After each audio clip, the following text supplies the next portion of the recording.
Chicken John. Shit. What can you say? He's the single most exasperating human being that I know. And I know a bunch of them, exasperating human beings. He won't listen to reason.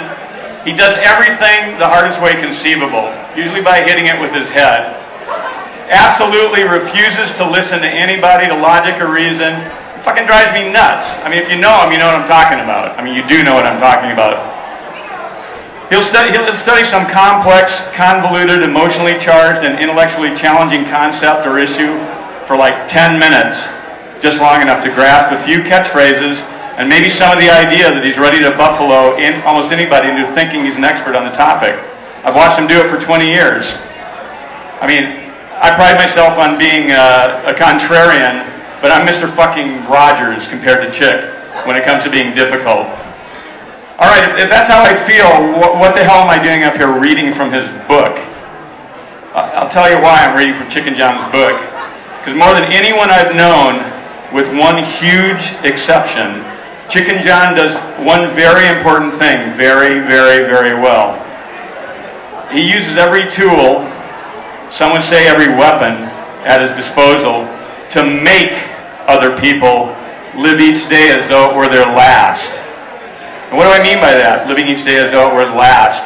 I mean, it's like when you do something, you're completely involved in it. It might be fun, it might be horrifying, it might be muddy, it might be stupid, it might be sublime, but you're completely involved in it, you're living it. That's how you live each day. That's how you live each day as though you're last. And Chicken makes people do that. And more importantly, makes people get to the point where they just do it themselves at some point. He conjures up real-world experiences that demand that others become partners in their creation. If you've ever been on a boat or a bus trip with Chick, or if you got 86 from the Odeon, or maybe you were a contestant at one of the game shows at Self Space, you know what I mean. He's like the tar baby of underground San Francisco.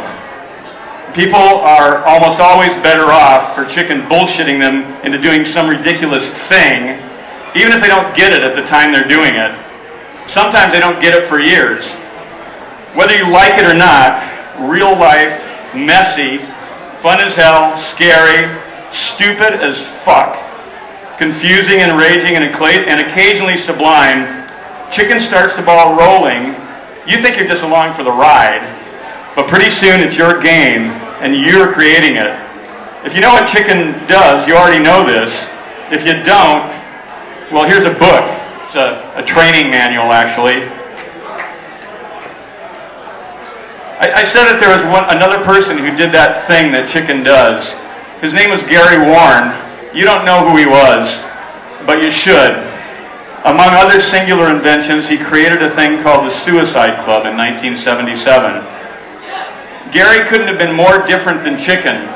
He was polite, soft-spoken, with a Dixieland patrician's accent. Thoughtful, a bit reserved. He also drove me and many others crazy because he tricked us. We thought it was just fun and games, but no, it was life. It was real life. It was real adventure. He made us live each day as though it were our last. And more than that, many of us just started trying to do it all on our own. Much of the weirdest, coolest, and most memorable stuff to happen in San Francisco over the last few decades owes Gary a debt. He was well known in the fringe San Francisco during his life. He is largely forgotten now. He died at age 35 before ever seeing just how his creations were to help shape what was to come, before he could write his book. I know 100 people who will always remember the transcendent, scary, beautiful, and ridiculous things that Gary got them involved in 30 years ago. That was 30 years ago. Ditto for Chicken John. He's doing it right now, today. He's doing it right now, so pay attention. Chicken honored Gary by including Gary's sublime short essay, Carnival Cosmology, in Chicken's book, The Book of the Is. I'll read Carnival Cosmology right now. I need my glasses, Jesus Christ. Carnival Cosmology, Gary Warren. The world is a midway. Cities are at sideshows. The only difference between children and adults is that there is no one to take care of us. When we left home, it meant we were lost on the midway, and unlike God, the carny boss will only let us ride as long as we pay. No one will come to find us. Some children will hurt us. Others will stop to play. Some are still deciding. But you can sneak in too. I have been exploring a world of adventure, exotic locales, mystic essences. Confronting my fears was the immediate goal, the predominant focus of the explorations and challenges. Now, 9 months later on, my fears have become wafer-like and crumbling, shadows of their former selves. Now I find fear only a final, non-evolving image that stills other possibilities, the creation of more intoxicating future images that prevents me from entering into a visionary dialogue with whom I could become. Recently, I have walked past a place where my fear images blotted out what would have come next if I had not been afraid. I climbed the Golden Gate Bridge 3 weeks ago, immersed in images of falling through space into the ocean. There is nothing to fantasize beyond this one, final, deadly image. Fantasies of my friends' deaths were perhaps even more vivid and recurring. People who didn't go asked their companions to call them when they returned, no matter what the hour. Those unable to express their love in this way simply asked for the rent before their roommates left for the climb. The image of death, for many, the culminating fear image, blots out all other possibilities. The subject of fear has fascinated me for many years. That night, I felt I understood it much better. Fear is a freeze on the future, the filter or floodgate that stops our imaginings, something within us that stops us from becoming more powerful, more loving, rather than fearing those things that are more vivid than our fantasies, more powerful than our magic, more mysterious than our own mysteries.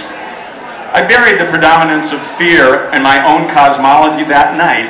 After many months of incredible experience and a rich new flood of images and emotions, I began to see the colors and textures beyond the death images, beyond the fantasies of authority and arrest, beyond inner visions of my own failure of stamina or confidence, and something more began to emerge. I'm not speaking at all metaphorically when I say that it was the bright lights and moving colors of the Big Top Carnival amusement park midway. Once I was on the bridge, I was greeted instead by moonlight on still waters and the skyline of the city diminutively reduced to scale on a plywood board ready for display. The outline of the city floated across in all shades, autumnal colors of yellow and orange. Our height did not make them that way. It allowed me to see them that way as the houses, ships, and lights below took on a bathtub toy-like countenance. The height silhouetted by sky and underscored by the sea allowed me to place it within a gigantic midway rather than myself as a stick-figure man within the reality of the city's overwhelming back buildings.